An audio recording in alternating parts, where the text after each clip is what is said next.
الحمد لله رب العالمين، والصلاة والسلام على سيد الأنبياء والمرسلين محمد بن عبد الله النبي الصادق الأمين. وارض اللهم عن الصحابة والتابعين ومن تبعهم بإحسان إلى يوم الدين، وعنا معهم برحمتك يا أرحم الراحمين، اللهم آمين. عباد الله، أوصيكم ونفسي أولا بتقوى الله العظيم وطاعته، فإن تقوى الله عز وجل هي رأس الأمر كله. وأحذركم ونفسي أولا عن مخالفة أمره ونهيه، فإن معصيته عز وجل هي أساس البلاء كله. ونعوذ به سبحانه وتعالى من شرور أنفسنا ومن سيئات أعمالنا، من يهد الله فلا مضل له، ومن يضلل فلن تجد له وليا مرشدا. ونشهد أن لا إله إلا الله وحده لا شريك له، وله الملك وله الحمد، يحيي ويميت، وهو على كل شيء قدير. ونشهد أن محمدا عبده ورسوله، أرسله الله عز وجل بالهدى ودين الحق ليظهره على الدين كله ولو كره المشركون. ثم أما بعد، فيقول الله عز وجل في كتابه الكريم: إن عدة الشهور عند الله 12 شهرا في كتاب الله يوم خلق السماوات والأرض منها 4 حرم، ذلك الدين القيم، فلا تظلموا فيهن أنفسكم، وقاتلوا المشركين كافة كما يقاتلونكم كافة، واعلموا أن الله مع المتقين. Before start translating the meaning of the ayah, I find myself obligated to say one more time that what happened in Louisiana and in other similar actions here and there is not and does not belong to Islam. The ones who did it committed actually double crimes. Number 1, killing innocent people. Number 2, carrying out the act by the name of Islam. Having said that, let me move to the ayah. Allah subhanahu wa ta'ala says in this surah, in Surah Al-Tawbah, that the number of the months, according to Allah, is 12 months. The 12 lunar months, what we know. Start with Muharram and end with the Hijjah. As written in the book of Allah, on the day He created the heavens and the earth, to which there are 4 sacred months. Rajab, which started 2 days ago, is the first of those 4 sacred months. فَلَا تَظْلِمُوا فِيهِنَّ أَنفُسَكُمْ. Don't oppress yourselves on this. And fight the mushrikeen, in reference to Arab mushriks, كافة, as all of them, as they fight you, all of them, they fight you. Those 4 months, in one are known, one Rajab al-Fard, Rajab, the lonely month, which is sacred, and then the other 3 consecutive months, Dhul-Qa'dah and Dhul-Hijjah and Muharram. Dhul-Qa'dah and Dhul-Hijjah and Muharram didn't come yet. They are coming after Shawwal, as we know. But today is Rajab. It's one sacred month separated from the other 3 months. But all of them carry the same rule. And those 4 months, they used to be manipulated by the mushriks of Mecca, moving backward and forward the month depending on their need. So if they want to fight, they will move 1 month back and bring another month instead of this. This is what is called al-nasi. إنما النسيء زيادة في الكفر. Allah subhanahu wa ta'ala says. The nasi, manipulating the sacred months, is more stubbornness in the kufr. So those months carry certain values in Islam. Alhamdulillah Rabbil Alameen. And it is unfortunate to see that we Muslims are killing each other even in the sacred months. This is happening there in the West Bank as well as many other areas in the world. We keep talking about the atrocities of the occupier. And the occupier have to do what they are doing because they are occupiers. And of course they will try to do their best to silence anyone who even, in 1948 Palestine, they are now trying to silence Palestinian people who remained there since 1948. No one, they are trying to issue a resolution recently, any person who lives in 1948 and goes to study in any college, any institute in the West Bank, he will be barred from working in education there in 1948. They are the people of the land, they are the owners of the land, the invaders are telling them where to go to study and where to teach, where to work, where not to work. Let alone what's happening in Gaza. This is beyond any imagination. Killing, destroying hospitals, kidnapping doctors, destroying universities, destroying mosques, destroying historical monuments, destroying the infrastructure. But this is not just done in Gaza. Much of it is done in the West Bank. They didn't destroy hospitals in the West Bank yet, but they did kill, they did destroy infrastructure, they are attacking people right and left, all of which is understood. You don't expect from an occupier things other than this. But what is not expected is what the quote-unquote Palestinian Authority is doing in certain towns and in certain cities in the West Bank.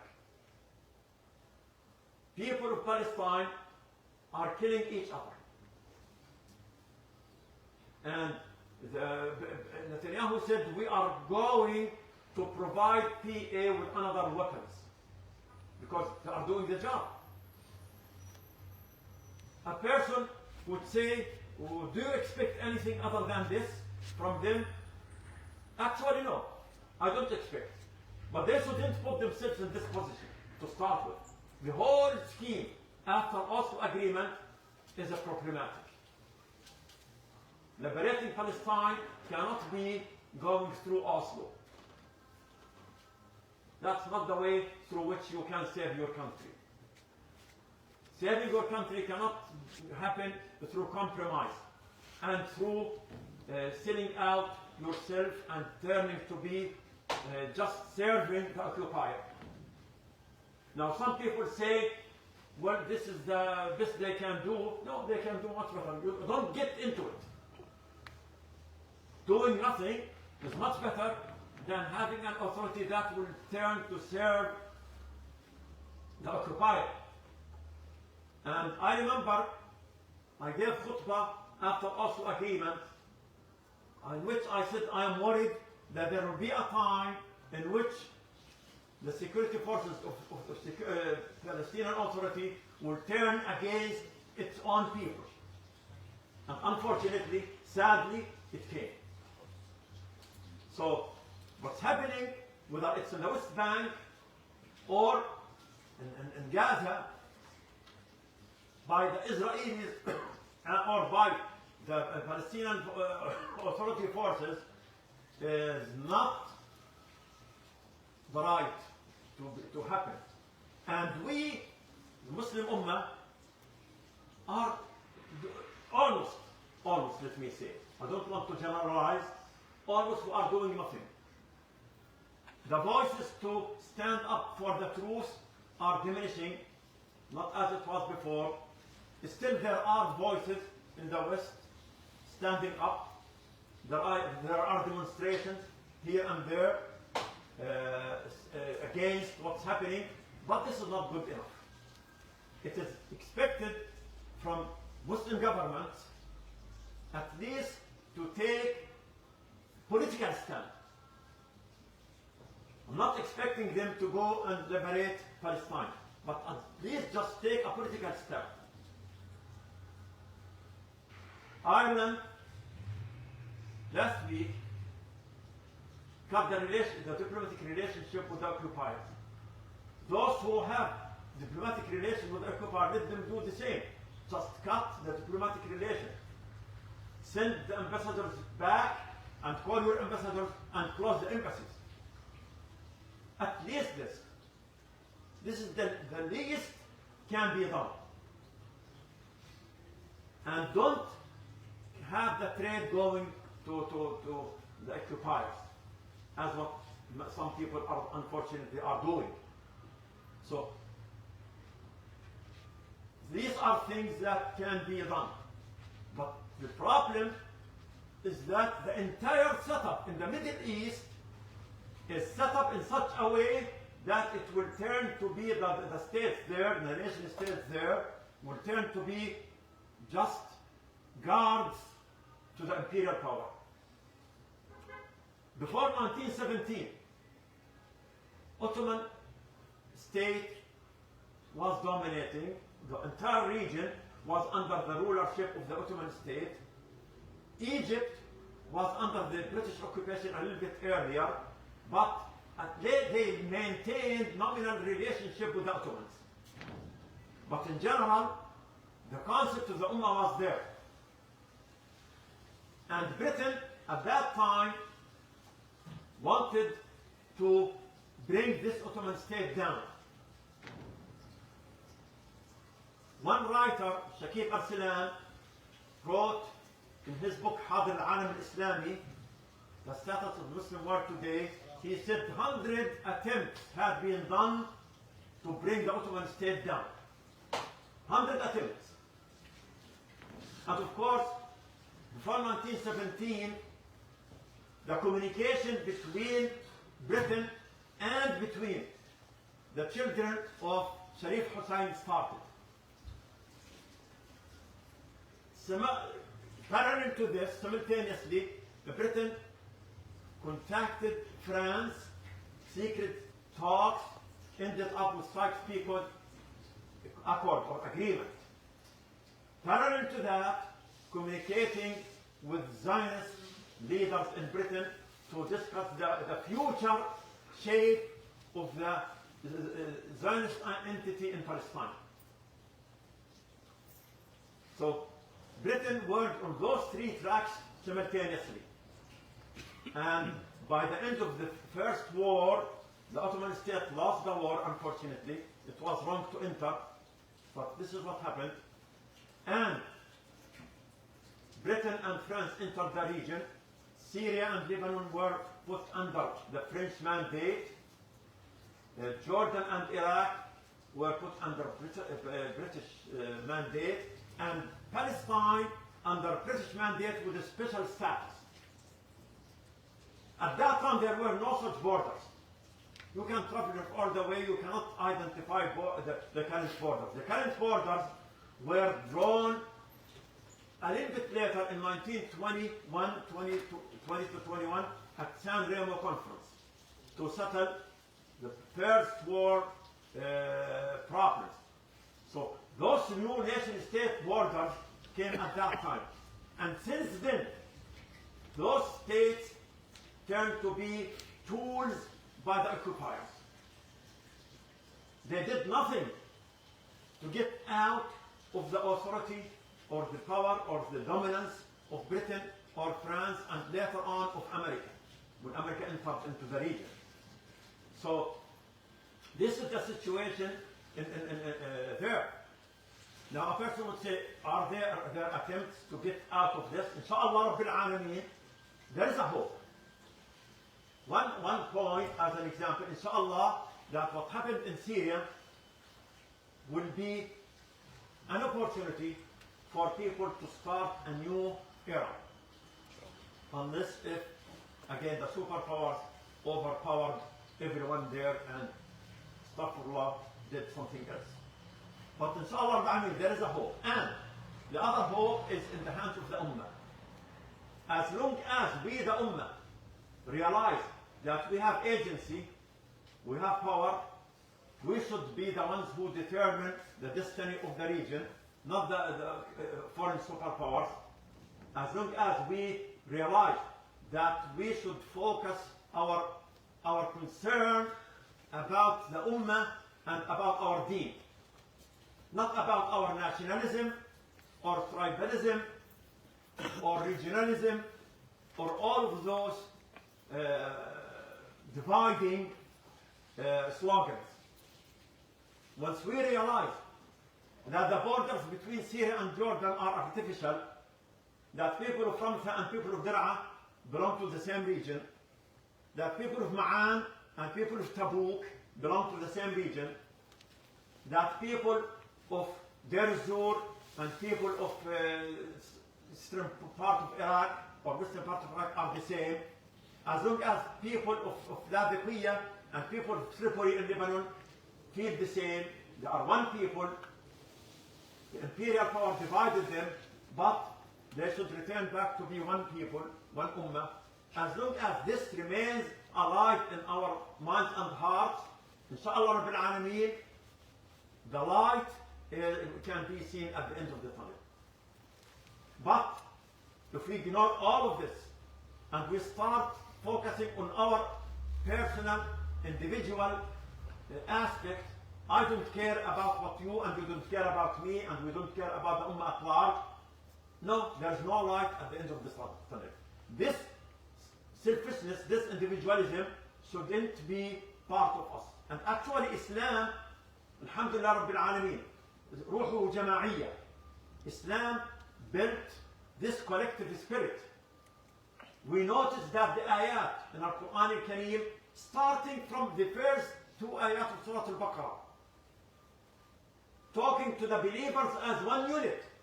ذلك الكتاب لا ريب فيه هدى للمتقين. A guidance to the muttaqin as a group and of course as individuals. It didn't say هدى للمتقين to one, but rather to the muttaqin. And another ayat talk about the ummah as ummah, addressing us as one unit. إنما المؤمنون إخوة فأصلحوا بين أخويكم. Another ayah said the mu'mineen are one, are brothers, so reconcile between them. Another ayah واعتصموا بحبل الله جميعا ولا تفرقوا, and hold fastly together to the rope of Allah and don't get divided. And also we have the hadith of the Prophet ﷺ emphasizing this point. مثل المؤمنين في توادهم وتعاطفهم وتراحمهم كمثل الجسد الواحد إذا اشتكى منه عضو تداعى له سائر الجسد بالسهر والحمى. The example of the believers is like the example of one body. Didn't say the example of Arabs or the example of Persians or the example of Kurds or the example of other ethnicity. Said the example of the mu'mineen in their mutual compassion and advising is like the example of one body. So we are one body. So the Quran and the Sunnah together are very consistent on this, focusing on the unity of the Ummah and focusing on this group feeling, group effort, not about individuals. I don't say that I shouldn't care about my individual, my person. Of course I have to take care of my person, and you have to take care of your person, and he and she, it and everyone, and I have to take care of my family, and you have to take care of your family. But also, in addition to that, all of us have to take, all of us together, care of our families. يا أيها الذين آمنوا اتقوا قوا أنفسكم وأهليكم نارا. The ayah says, all who believe as a group, protect, plural form, yourselves and your families from the hellfire. So this is the Islamic spirit as being implanted and presented and promoted and carried out by Quran and Sunnah. So as long as we maintain this spirit and we work to bring back this sense of Ummah based on Quran and Sunnah, based on Islam, inshallah Rabbil Alameen, the light in the tunnel will realize. And the Ummah will see a new fajr, a new dawn, a new day. The light will come, inshallah Rabbil Alameen. If we ignore this, we will go through another cycle of humiliation, of occupation, but it can be even much severe than what's going on. And that's what we don't want to see. We already see the occupiers and the intra-fighting.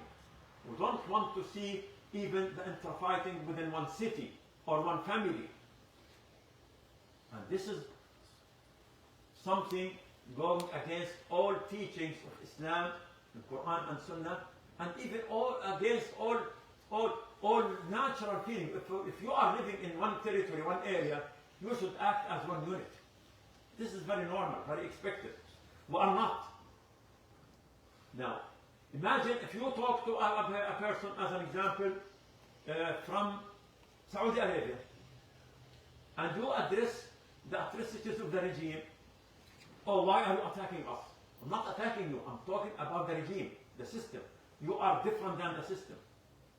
People, alhamdulillah rabbil alameen, are different than the system. Or if you talk to brothers from Egypt, some brothers, about Sisi, oh, why are you attacking Egyptians?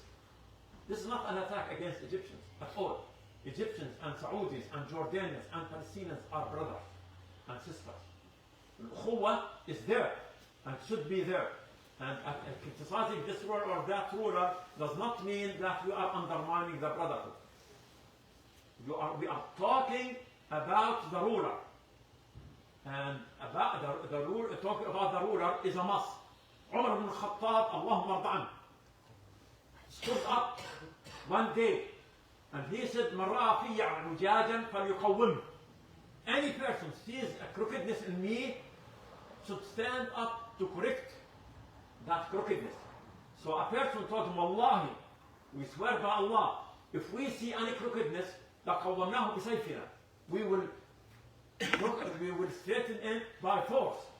So a person told him, how can you say this to Amir al-Mu'mineen? Umar ibn Khattab, he realizes his role. He told him, let him say it. دعه يقولها. لا خير فيكم إن لم تقولوها. There will be no good in you if you didn't say it. ولا خير فينا إن لم نسمعها. And there is no good in us, the ruler, if we didn't listen to it. So when we talk about the ruler, we don't mean people. We mean the ruler as a ruler. Even when we talk about any ruler, we don't address his personal look or the way he talks. This can be a backbiting. But we talk about the political, the atrocity, the crimes this ruler is doing or the government is doing. We're not concerned about the color skin of CC or MPS or MPZ or the way they talk or the way they walk. This is personal, part of their personal nature. But we are concerned about their political action, the way they are ruling people by anything other than Islam. That's what we are concerned about. So while we are talking, we need to maintain the unity and the brotherhood and the sisterhood, inshallah. أقول قولي هذا وأستغفر الله لي ولكم فاستغفروا الله عز وجل إنه لا يغفر الذنوب جميعا.